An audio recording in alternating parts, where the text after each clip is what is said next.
নমস্কাৰ আমাৰ পেজৰ অন্য এটা ভিডিঅ'লৈ আপোনালোক সকলোকে স্বাগতম জনালোঁ। মই এগৰাকী চিকিৎসাকৰ্মী হিচাপে মোৰ জীৱনৰ অভিজ্ঞতাৰ আপোনালোকক এটা অংশ অৱগত কৰিবলৈ লৈছোঁ। যিহেতু মই আজি কিছু বছৰৰ পৰা এইটো বিভাগৰ লগত জড়িত হৈ আছোঁ।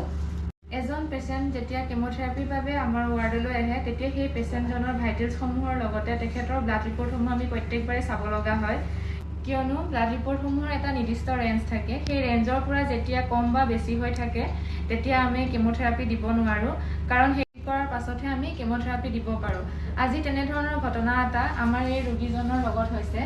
কিয়নো তেখেতৰ ব্লাড ৰিপৰ্টখিনি আমি যেতিয়া চাইছোঁ তেখেতৰ আজি ছডিয়ামটো কমি আছে। তেওঁ যিমানখিনি পৰিমাণৰ ছডিয়ামটো থাকিব লাগে কেমোথেৰাপি দিবৰ কাৰণে সেই তাতকৈ বহুগুণে আজি তেখেতৰ ছডিয়ামটো কমি আছে। সেইকাৰণে তেখেতক আজি এডমিশ্যনৰ কাৰণে ছাৰহঁতে কৈছে, কিয়নো তেখেতৰ ছডিয়ামটো কাৰেকশ্যন কৰিব লাগিব। কাৰেকশ্যন কৰাৰ পিছতহে আমি তেখেতক কেমোটো দিব পাৰিম। ছডিয়ামটো কাৰেকশ্যনৰ বাবে তেখেতৰ মিনিমাম 2 দিন হ'লেও তেখেত এডমিট হৈ থাকিব লাগিব। কিয়নো এইটো আমাৰ ডে কেয়াৰত কৰিব পৰা নাযায়। তাৰ কাৰণে তেওঁলোকক এটা নিৰ্দিষ্ট থাকিব পৰা ব্যৱস্থা লাগিব। তাৰ কাৰণে তেখেতসকলক এডমিট কৰোৱা গৈছে। কিছুমান ৰোগী আহে এনেদৰে যিসকলৰ কেতিয়াবা হিমগ্ল'বিন কমি আহে, হয়তো কেতিয়াবা ক্ৰিটিনাইন বাঢ়ি আহে বা ছডিয়াম কমি আহে। এনেধৰণৰ কিছুমান সমস্যা লৈ আহে। তেওঁলোকে বহুতে হয়তো ভাবিব পাৰে যে আমি ইমানখিনি পইচা কেনেদৰে খৰচ কৰিম বা কেনেদৰে আমি এইখিনি ঠিক কৰিবৰ কাৰণে ক'ত পাৰিম, সেই বহুখিনি তেওঁলোকৰ মনত প্ৰশ্ন উদয় হ'ব পাৰে।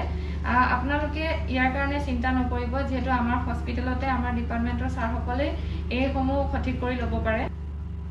তেখেত এজন নাগালেণ্ডৰ আয়ুষ্মান কাৰ্ডৰ অধিকাৰী হয়। তেখেতৰ যিহেতু কেমোথেৰাপিসমূহ আমাৰ সম্পূৰ্ণ বিনামূলীয়াকৈ দি থকা হৈছিলে, এতিয়া যিহেতু তেখেত এডমিশ্যন হ'ব লগা হৈছে, এডমিট হৈ থাকিব লাগিব, তাৰ কাৰণেও তেওঁলোকৰ আয়ুষ্মান কাৰ্ডৰ সম্পূৰ্ণৰূপে সুবিধাসমূহ প্ৰদান কৰা হৈছে। বৰ্তমান আমাৰ ইয়াত অসমৰ আয়ুষ্মান কাৰ্ডটো যিহেতু বন্ধ হৈছে, তথাপিও আয়ুষ্মান কাৰ্ড থকাসকলক বহু পৰিমাণৰ সুবিধাসমূহ প্ৰদান কৰা হৈছে। তেওঁলোকক যিমানখিনি পাৰে ছাৰহঁতে তেওঁলোকক কম খৰচতে হোৱাকৈ চিকিৎসাসমূহ প্ৰদান কৰি আছে। আৰু মেঘালয় আৰু নাগালেণ্ডৰ যিসকলৰ কাৰ্ড আছে তেওঁলোকৰ কাৰণেতো সুবিধাসমূহ সম্পূৰ্ণ বিনামূলীয়াকৈ বৰ্তমান চলি আছে। আৰু যদি তেনেকুৱা আপোনালোকৰ কোনোবা ৰোগী আছে, হয়তো ভাবিছে যে আমি কেনেদৰে চিকিৎসাসমূহ ল'ব পাৰিম, আপোনালোকে আমাৰ ছাৰহঁতৰ নম্বৰত যোগাযোগ কৰিব পাৰে। আপোনালোকৰ যদি এনেধৰণৰ কিবা সমস্যা হৈ আছে বা কেঞ্চাৰৰ বাহিৰেও আৰু যদি বেলেগ ধৰণৰ কিবা সমস্যা দেখা দিছে, তেতিয়াহ'লে আপোনালোকে আমাৰ হস্পিটেলৰ লগত যোগাযোগ কৰিব পাৰে আৰু এই স্ক্ৰীণত দিয়া নাম্বাৰটোত আপোনালোকে যোগাযোগ কৰিব পাৰে। আপোনালোকৰ কাৰণে আমাৰ ছাৰসকল সদায় উপলব্ধ হৈ আছে। ধন্যবাদ।